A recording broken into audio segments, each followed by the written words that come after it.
Hello friends, नमस्कार। स्वागत है आप सभी का स्टडी विज्ञान प्रकाश में। तो आज की वीडियो लेक्चर में हम लोग डिस्कस करेंगे 28 जून के डेली करंट अफेयर। तो देखिए पहला क्वेश्चन क्या है।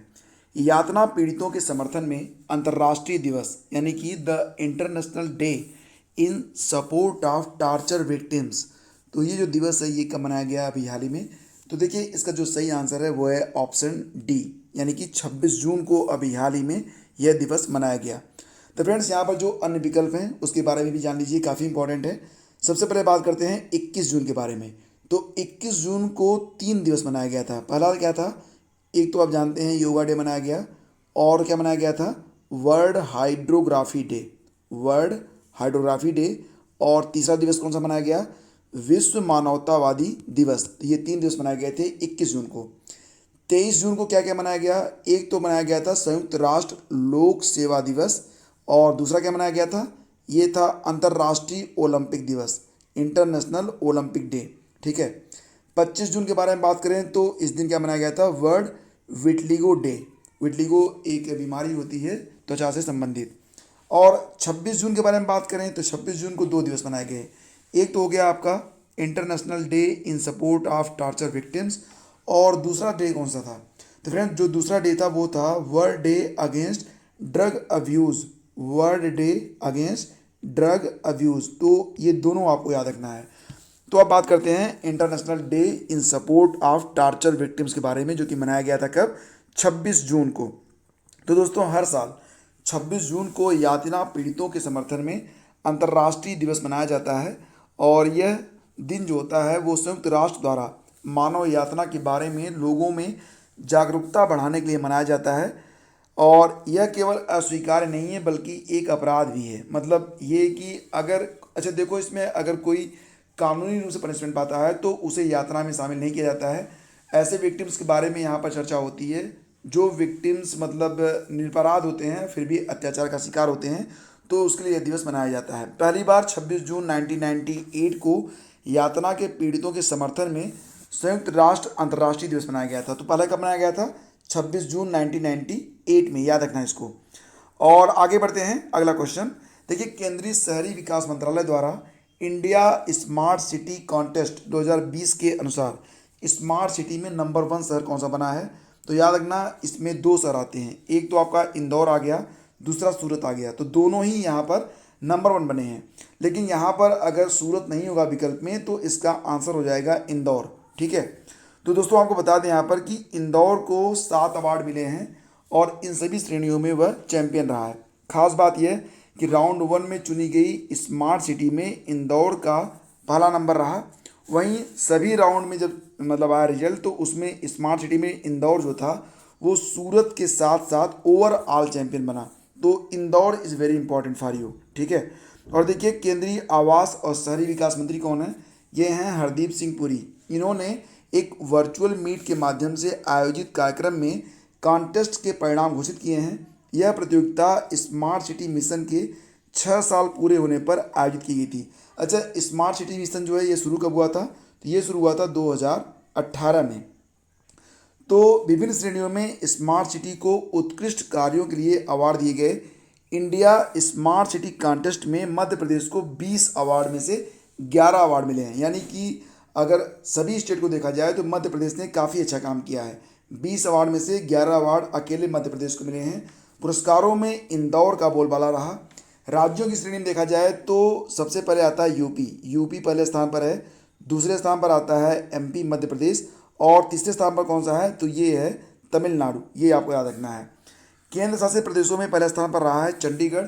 अहमदाबाद, वाराणसी और रांची को स्मार्ट सिटी लीडरशिप का अवार्ड प्राप्त हुआ है। तो एग्जाम में अगर पूछा जाए कि कौन कौन से ऐसे शहर हैं जो कि स्मार्ट सिटी लीडरशिप अवार्ड को प्राप्त किए हैं, तो इसमें अहमदाबाद, वाराणसी और रांची शामिल रहेंगे।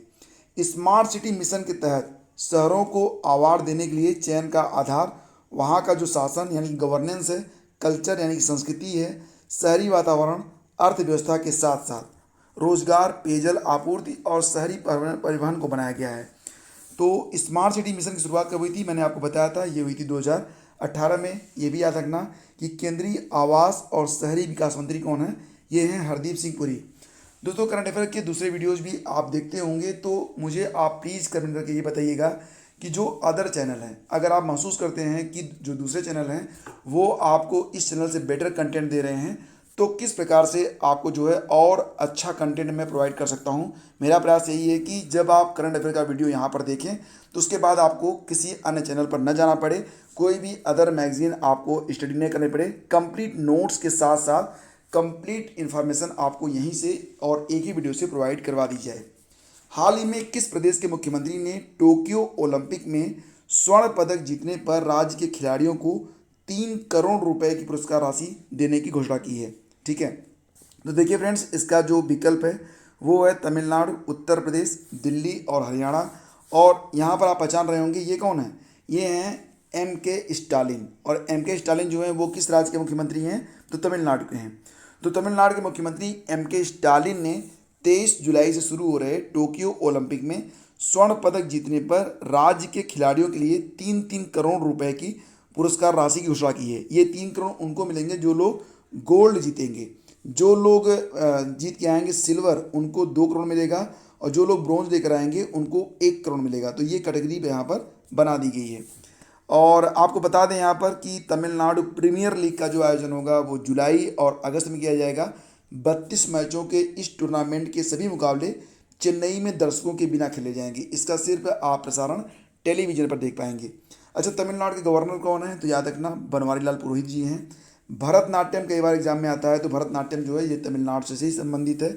और एक वेरी इंपॉर्टेंट पॉइंट ये भी याद रख लो कि 2011 की जनगणना के अनुसार तमिलनाडु की साक्षरता दर वो कितनी है, ये है 80.3%, जो राष्ट्रीय औसत से अधिक है। अब एक क्वेश्चन है, आप सभी लोगों से बताओ कि राष्ट्रीय औसत मतलब जो है एजुकेशन का जो राष्ट्रीय औसत है वो कितना है, ये आप हमें कमेंट करके नीचे बताओगे। ठीक है, अगला क्वेश्चन होगा कि हाल ही में रिलायंस जियो ने 5G सेवा शुरू करने के लिए किस कंपनी के साथ एक एग्रीमेंट किया है, एक कॉन्ट्रैक्ट साइन किया है, अनुबंध।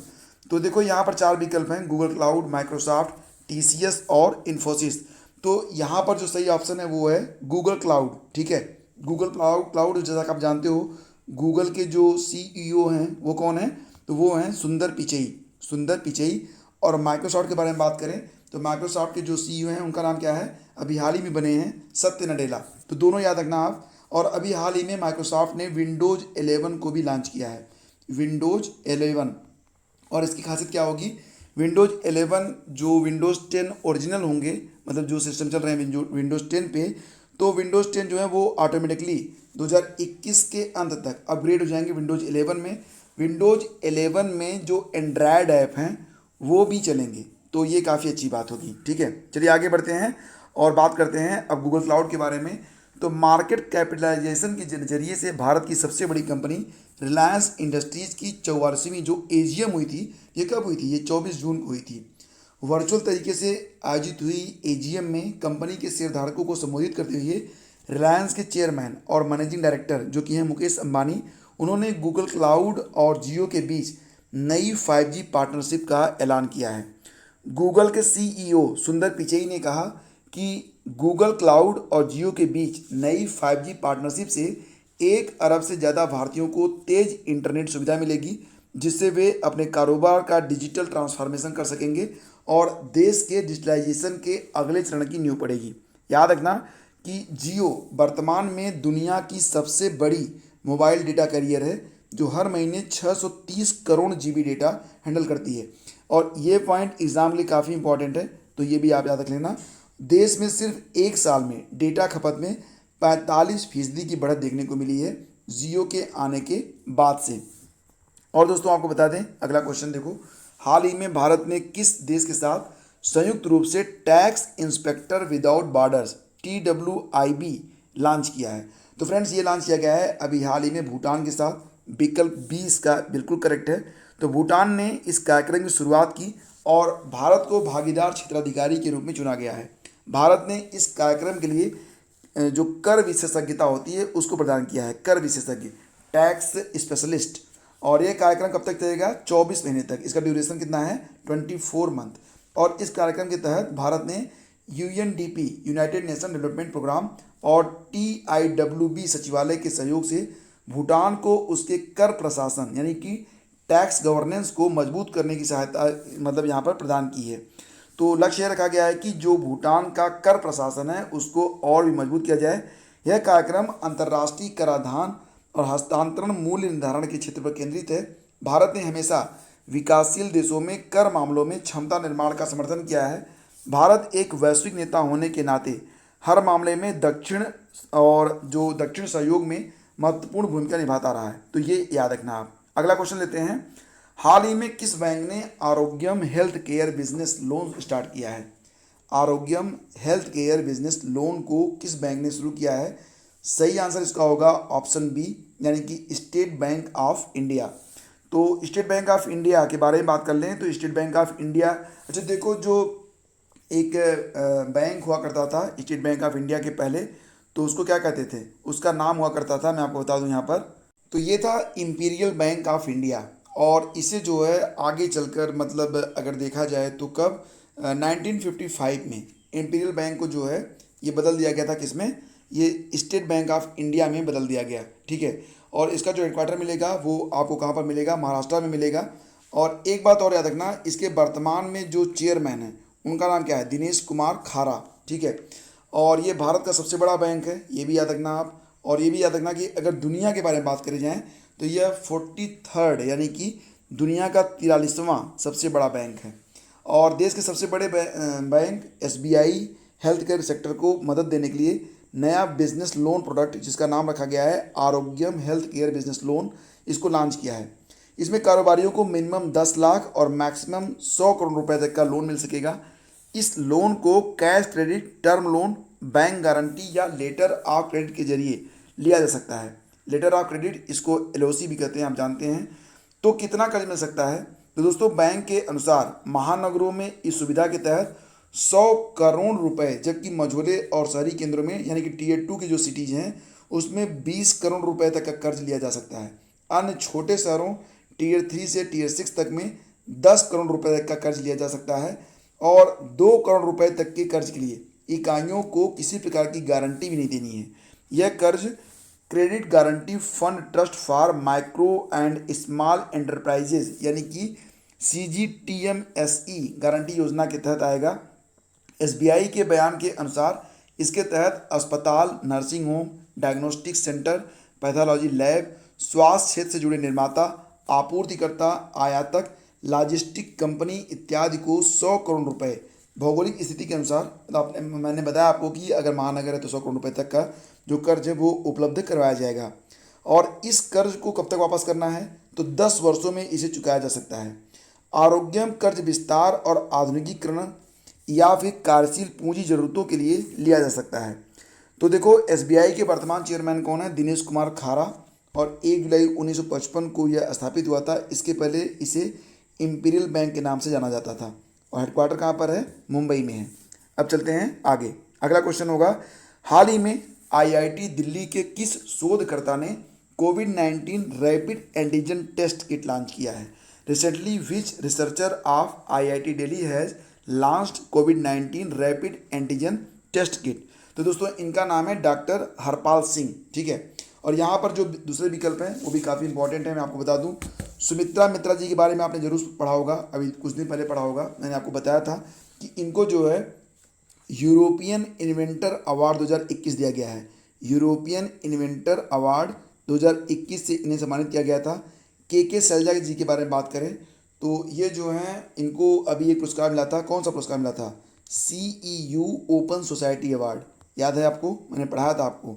और फिर नाम आता है कर्णम मल्लेश्वरी का। तो देखो दिल्ली में जो बनने वाली है दिल्ली स्पोर्ट यूनिवर्सिटी, उसकी ये पहली कुलपति होंगी, VC होंगी। तो सभी विकल्प इंपॉर्टेंट हैं, एग्जाम में पूछे जा सकते हैं। तो फ्रेंड्स आपको बता दें कि ये जो किट बनाई गई है डॉक्टर हरपाल सिंह जी के द्वारा, यह किट महज 50 रुपये में आपको मिल जाएगी और 5 मिनट में बता देगा कि कोई व्यक्ति मतलब ये जो कोविड से पीड़ित है या नहीं है। और इसका नाम क्या होगा? इसका नाम रखा गया है sensit rapid COVID-19 AG testing kit. तो इसको बस सेंसिट नाम से जाना जाएगा, पूरा नाम होगा sensit rapid COVID-19 AG testing kit. और इस किट द्वारा वायरस की पहचान मोनोक्लोनल एंटीबॉडी के आधार पर की जाती है। तो एग्ज़ाम में भी पूछा जा सकता है कि सेंसिट नाम की जो किट होगी उसमें जो वायरस की पहचान होती है वो कैसे की जाती है, तो मोनोक्लोनल एंटीबॉडी के आधार पर की जाती है। देश के नए केंद्रीय सतर्कता आयुक्त सेंट्रल विजिलेंस कमिश्नर कौन बने हैं, तो यहाँ पर देखिए जो सभी विकल्प हैं सभी इंपॉर्टेंट हैं। सुनील अरोड़ा जी के बारे में बात कर लें तो सुनील अरोड़ा जी को अभी हाल ही में गोवा का राज्यपाल बनाया गया है। और ये जो क्वेश्चन आप देख रहे हो उसका सही आंसर है सुरेश एन पटेल। ये देश के नए सीवीसी बने हैं अभी हाल ही में। सतोशी उचिदा जी के बारे में आप जानते होंगे। सतोशी उचिदा को सुजुकी मोटरसाइकिल इंडिया का कंपनी हेड बनाया गया था अप्रैल में। और गुंजन शाह बाटा इंडिया के नए सीईओ बनाए गए हैं। किसके? बाटा इंडिया के। तो यहाँ पर जो आपका ऑप्शन है बी वो आपका आंसर है। तो आपको बता दें सुरेश एन पटेल, सतर्कता आयुक्त सुरेश एन पटेल को केंद्रीय सतर्कता आयोग में केंद्रीय सतर्कता आयुक्त यानी कि सीवीसी के रूप में नियुक्त किया गया है। कार्मिक मंत्रालय की ओर से एक अधिसूचना में जानकारी मिली है। केंद्रीय सतर्कता आयुक्त के रूप में संजय कोठारी का कार्यकाल बुधवार को समाप्त हो गया था। उसके बाद पटेल जी को नियुक्त किया गया है। और देखो कोठारी पिछले साल अप्रैल में आयोग में नियुक्त हुए थे। कोठारी आयोग का जो नेतृत्व है वो सीवीसी करता है, जबकि इसमें अधिकतम 2 सतर्कता आयुक्त हो सकते हैं। अब अगला क्वेश्चन लेते हैं, काफ़ी इंपॉर्टेंट है, ध्यान देना। संघाई सहयोग संगठन के सदस्य राष्ट्रों के टॉप सिक्योरिटी ऑफिशियल्स की बैठक अभी हुई है, तो इसकी अध्यक्षता किसने की है? Which country has presided over the meeting of top security official of the member states of Shanghai corporation organisation. इसको आप एससीओ के नाम से भी जानते हो। तो देखो दोस्तों, इसका जो आयोजन हुआ वो हाल ही में हुआ था तजाकिस्तान में, यानी कि जो विकल्प डी है ये आपका सही आंसर है। और यह बैठक तजाकिस्तान की राजधानी दुशांबे में हुई थी। भारतीय राष्ट्रीय सुरक्षा सलाहकार अजीत डोभाल जी ने भी इसमें पार्टिसिपेट किया था। ठीक है, तो सभी यहाँ पर जो पॉइंट है काफ़ी इंपॉर्टेंट है। संघाई सहयोग संगठन के सदस्य राष्ट्रों के टॉप सिक्योरिटी ऑफिशियल्स की बैठक की अध्यक्षता किसके द्वारा की गई है? तजाकिस्तान के द्वारा। तो यहाँ पर मैं आपको बता दूँ संघाई सहयोग संगठन के बारे में, इसकी स्थापना कब हुई थी? 26 अप्रैल। कंसेप्ट आया था 1996 में, वर्किंग में आया था 2001 में। मुख्यालय मिलेगा आपको एससीओ का कहाँ पर? बीजिंग में। इसमें कुल 8 देश हैं जो कि एससीओ के सदस्य हैं। भारत और पाकिस्तान 2017 में शामिल हुए थे। और उसके पहले चीन, रूस, कजाकिस्तान, उज्बेकिस्तान, किर्गिस्तान और तजाकिस्तान इसमें शामिल थे। और याद रखना कि भारत का प्रवेश इसमें हुआ था 2017 में। और एससीओ के जो वर्तमान में सेक्रेटरी जनरल हैं उनका नाम है व्लादिमीर नोरोव। चलिए आगे बढ़ते हैं, अगला क्वेश्चन देखिए। भारत का पहला रेबीज मुक्त राज्य कौन सा बन गया है? Which has become the first rabies free state of India? This is the Goa. Option C इसका बिल्कुल करेक्ट है। तो देखिए गोवा में पिछले 3 सालों में रेबीज का एक भी मामला नहीं आया है। रेबीज जो होता है ये क्यों होता है? ये किस वायरस की वजह से होता है? तो दोस्तों रेबीज जो है ये न्यूरोट्रोपिक लाइसिसिवर्स नामक एक वायरस होता है जिसकी वजह से होता है। और प्रसिद्ध फ्रेंच वैज्ञानिक लुई पास्चर ने 1885 में रेबीज के टीके का सफल परीक्षण किया था। तो देखिए किस राज्य की सरकार ने पशु कल्याण के लिए पहला पशु वार रूम स्थापित किया है? ठीक है, देखो ये काफ़ी इंपॉर्टेंट है। तो देखो इसका जो सही आंसर है वो क्या होगा?